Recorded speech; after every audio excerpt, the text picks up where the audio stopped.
Yeah, tonight I decided, we're not going to talk about the Ubud Writers and Readers Festival.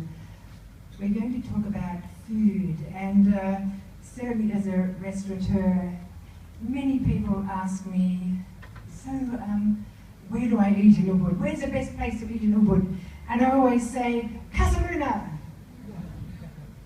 I say, where else can you get consistently bad service and really bland food and really shabby interiors and cockroaches baked in our bread? That's according to TripAdvisor, so I just thought I'd run that by you. But anyway, tonight I thought, well, it's not about me, but it's about some of my favourite women in town.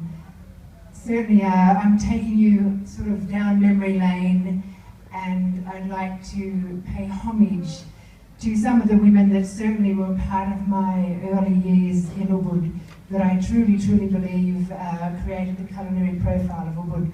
So first we have Okawati. So Okawati set up her first warung in town when she was barely 20 years old. And that was actually before the volcanic eruption in '63.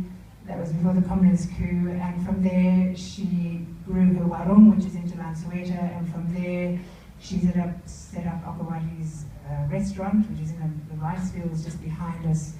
And she was one of the new breed of businesswomen in Ubud that certainly set up her own business single-handedly, and she had one of the most popular businesses in town. And in the 80s, of course, we all remembered her. She was famous for her nasi goreng, for her red bean soup. And again, she set up this extraordinary business, and we all loved her. She was like our big sister. And she's still in town, running her own guest house. But I don't know if you were here at that time, but she was a force to be reckoned with. She also, from setting up her first warung, she set up her own accommodation, her own lodgement in her home. And at that point in the 60s, I think the family was a little bit uncomfortable with that, but she fought ahead, needless to say. So this is part of her accommodation. And actually, for her, she didn't marry till a bit later, and she said, led a different life. And as she said, no joke, no long life. So she's certainly close to my heart.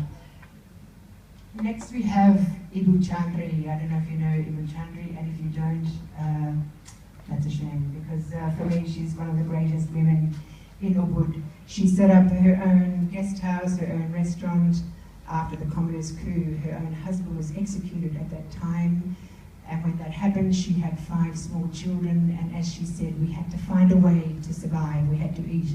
So she opened up her home. She rented out 4 rooms in her house. She started her own restaurant. And for me, Chandri's will always remain one of the greatest times that I've seen in Ubud. It was like the Bohemian enclave. It was the place where artists gathered. It was the place where some of the most spirited, charismatic Indonesians I will have ever seen gathered.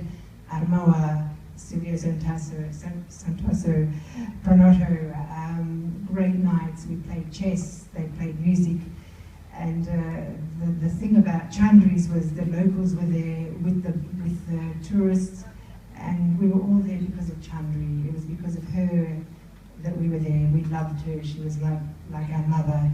The food was interesting. It was a mixture of guacamole and garlic toast and jaffles and Balinese food thrown in and some Indonesian dishes.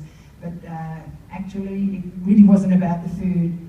It was about her and a really special place. And she's still there to this day. You'll see her on the street making offerings, but as she grew older, she recessed a bit. But certainly, Chandri's was really not about the food. It was about Chandri. And next we have Ibu Murni from Murni's Warung, and a similar story. She actually started her little warung down by the Champan Bridge. Before the age of 20, she had one bamboo table, she had sarongs, she had paintings, a few bits and pieces.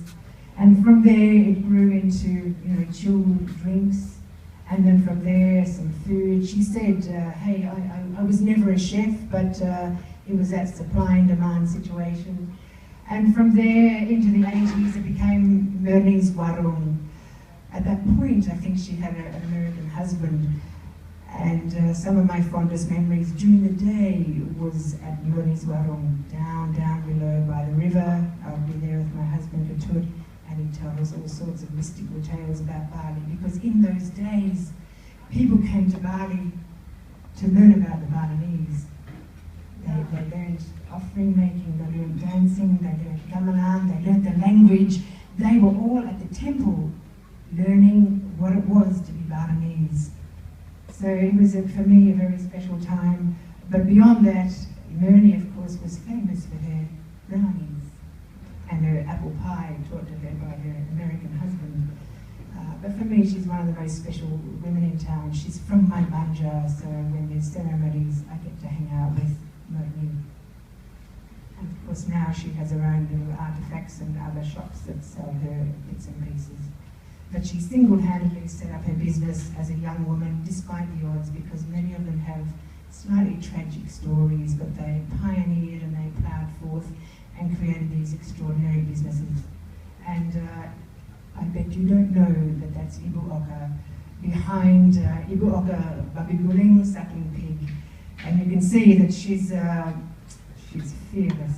She's a little matron. She's responsible for all our bellies in town, all those Balinese bellies, and my belly too, actually. So, but be aware that Ibu Oka inherited the business of the famous suckling pig because it was her mother-in-law, Gung Nyang Guling, who set up the suckling pig trade in about 1945, all those years ago. In those days, they were cooking maybe one pig. Nowadays, in peak season, they're cooking up to 20, but the recipe remains the same. You know, we talk about modern chefs coming into town, using local produce, using the finest ingredients. Hey, they've been doing it forever.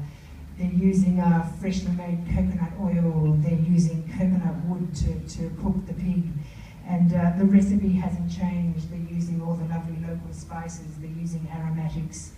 And that's the way it's been since 1945. Of course, Guling was lucky because her daughter-in-law took over the business. That's the one single difference between these other women we're talking about. And she led it to this elevated status. And also, her significance is she's catering for locals and of course for tourists. And she's certainly perhaps one of the most unsung heroes in the fact that nobody actually knows who she is. But for me, they are a serious part of Ubud, these women. They certainly led the way to Ubud's culinary profile. I'm really honoured that I know them, and I always feel a bit shy as a restaurateur and a Westerner claiming fame to Ubud when it's these women for me that actually made a huge difference in Ubud's international profile. Terima kasih.